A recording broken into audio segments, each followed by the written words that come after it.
kita tengok kepada data bila kita tanya keputusan, apakah faktor yang akan mempengaruhi keputusan dia mengundi nanti kan di Johor, 17% je yang kata khidmat rakyat ni sebenarnya.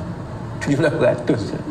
Maksudnya sedangkan orang politik, orang di luar, penganalisa politik duk tulis ni kononnya rakyat mahukan wakil rakyat yang bersih longkang, cuci longkang. Sebenarnya pengundi tak fikir macam itu.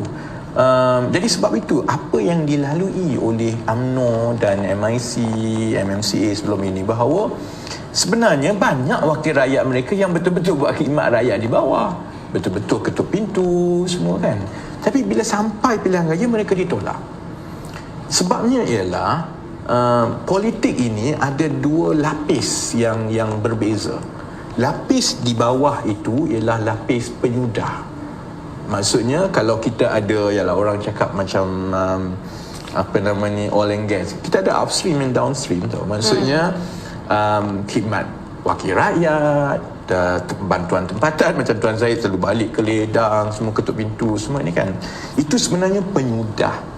Tapi daripada Johor dan Melaka dan Sarawak, kita tengok sebenarnya rakyat mengundi atas naratif. Maksudnya kefahaman mereka mengenai what is your substance as a party. Kefahaman mereka tentang apa sebenarnya message. Kamu ini. One simple reason that. Kan, jadi sebab itu produk itu penting. So kita sebagai parti politik, produk kita apa yang menafsirkan kita sebagai satu produk. Yang menafsirkan kita ialah apa yang kita nak buat. Yang menafsirkan kita ialah calon-calon. Yang menafsirkan kita ialah konsistensi kita. Bagaimana kita tetap bersama dalam perkara-perkara prinsip, mari susah macam mana pun kita tak pernah mengubah prinsip itu. Rakyat tengok semuanya tahu, dan itu stable, membentuk satu naratif. Ya.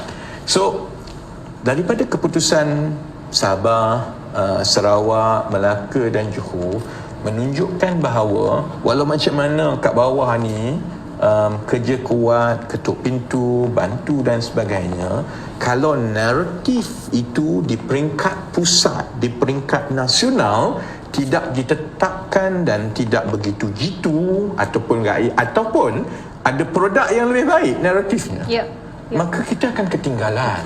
Jadi dari segi itu, saya rasa yang kita perlu kembalikan semula ialah ini, sebab itulah ada ahli parlimen PKR yang menyampah kat aku lah. Ada. Sebab kadang-kadang saya tengok kawan-kawan kan, saya tengok kawan-kawan dia masuk parlimen, dia ingat dia duduk, dia bagi ucapan ni nyonyet, dia balik dia ingat itu sudah cukup, tak memadai.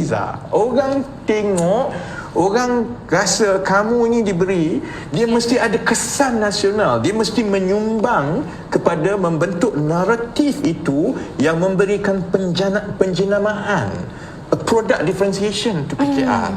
Kan? So, kalau kita ada, itu yang kadang-kadang saya kesian jugalah ke Datuk Seri Anwar, sebab penyokongnya ramai dalam parti, yang setianya ramai, tapi dia bukannya membantu untuk mengukuhkan jenama yang terpaksa dipikul oleh Datuk Seri Anwar tu, dia duduk belakang. Jadi Datuk Seri Anwar kena pikul ramai orang. Sedangkan yang kita perlukan, ya betul lah kan, dia yang setia ni kadang-kadang setia sambil menarik ke bawah, bukan setia tolong angkat ke depan kan. Sebab kalau mereka betul-betul menyumbang, setiap seorang itu cari bidang dia kena betul-betul telusuri sampai ke bawah, sampai rakyat tahu. Nak cerita pasal pokok hijau, cari orang ni. Kalau bila rakyat fikir tentang KWSP, yang tahu daripada A, B, C sampai ke bawah ni, yang Menteri Kewangan pun lari tak nak jumpa, cari orang ni.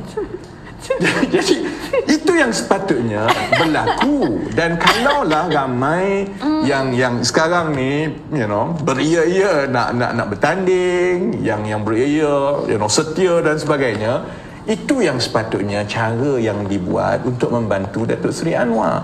Kalau nak harap Datuk Seri Anwar seorang buat, memang letihlah dia.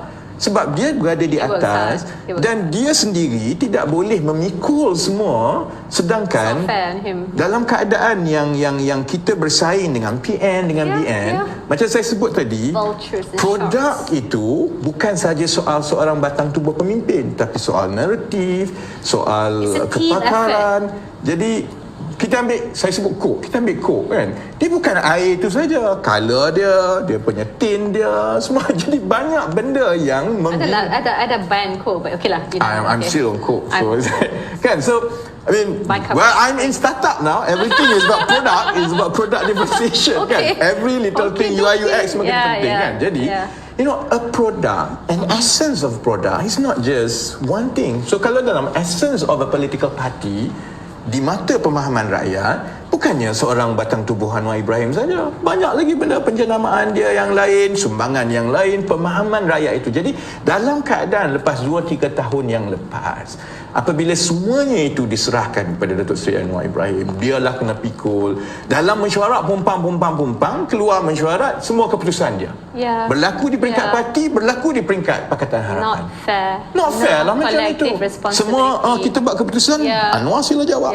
So kalau dapat kredit kemenangan, kejayaan Pakatan Harapan, salah dia. Jadi sebab itu kita perlukan supaya naratif ini dibentuk semula, menjenama dan memperincikan balik apa tawaran, memastikan bahawa ada satu piawai baru dari segi nak jadi ahli politik ini. Benchmark dia ialah banyak mana kamu kena berlari. Tidak cukup untuk pergi ke parlimen, main tweet, tak cukup kan? Jadi saya sebab itu benda-benda macam ni yang ada orang kurang selesa dengan saya, tapi itu pandangan saya, kerana akhirnya kita sama-sama membina credential yang keadilan ada, yang Pakatan Harapan ada, dengan mudah ia boleh dihapuskan. Jadi bukan nak kata sekarang ni tak cukup, tak lengkap dan sebagainya, tapi ialah produk itu tidak mendapat tempat di hati rakyat.